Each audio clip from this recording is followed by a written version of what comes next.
বাংলাদেশে ফিরে আসবেন সাবেক প্রধানমন্ত্রী শেখ হাসিনা, অংশ নেবেন নির্বাচনে, বলেছেন তার ছেলে সজীব ওয়াজেদ জয়। শেখ হাসিনা মরে যাননি। শেখ হাসিনার পরিকল্পনা কি সে বিষয়ে আমাদের কাছে কোনো খবর নেই। কি করবেন তাকে ঠিক করতে হবে, তার পরিচয়ে আমার মন্তব্য করা ঠিক হবে না। আমরা কোথাও যাইনি। আওয়ামী লীগ ছাড়া গণতন্ত্র নির্বাচন সম্ভব না।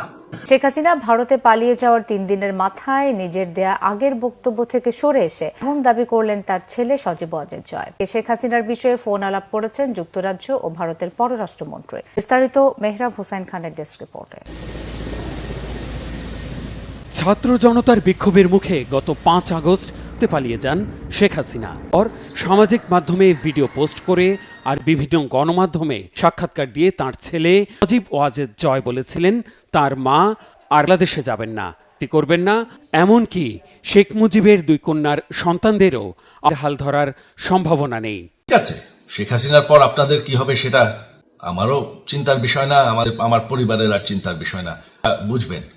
এর প্রতিদিন জয় কোনো না কোনো সংবাদ মাধ্যমে সিনার নিজের দলে বাংলাদেশের জনগণের ভবিষ্যৎ নিয়ে করছেন।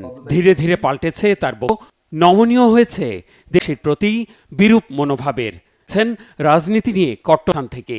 বৃহস্পতিবার ভারতের গণমাধ্যম টাইমস অব ইন্ডিয়ায় দেয়া সাক্ষাৎকারে বলেছে, অন্তর্বর্তী সরকার নির্বাচনের প্রস্তুতি নিলে বাংলাদেশে গণতন্ত্র প্রতিষ্ঠিত হলে যাবেন শেখ হাসিনা ও কর্মীদের অস্তিত্ব রক্ষার স্বার্থে সে রাজনীতিতে সহ হওয়ার বার্তাও দিয়েছেন জয়। ডোনাল্ড ট্রাম্প সরকারে আসলে বাংলা নিয়ে যুক্তরাষ্ট্রের নীতি পাল্টাবে। যুক্তরাষ্ট্রের ওয়াশিংটন ডিসির বাসভবন থেকে দেয়া সাক্ষাৎকারে এমনটাই দাবি করেছেন জয়। অন্য কোনো দেশে আশ্রয়ের পরিকল্পনা নেই শেখ হাসিনার।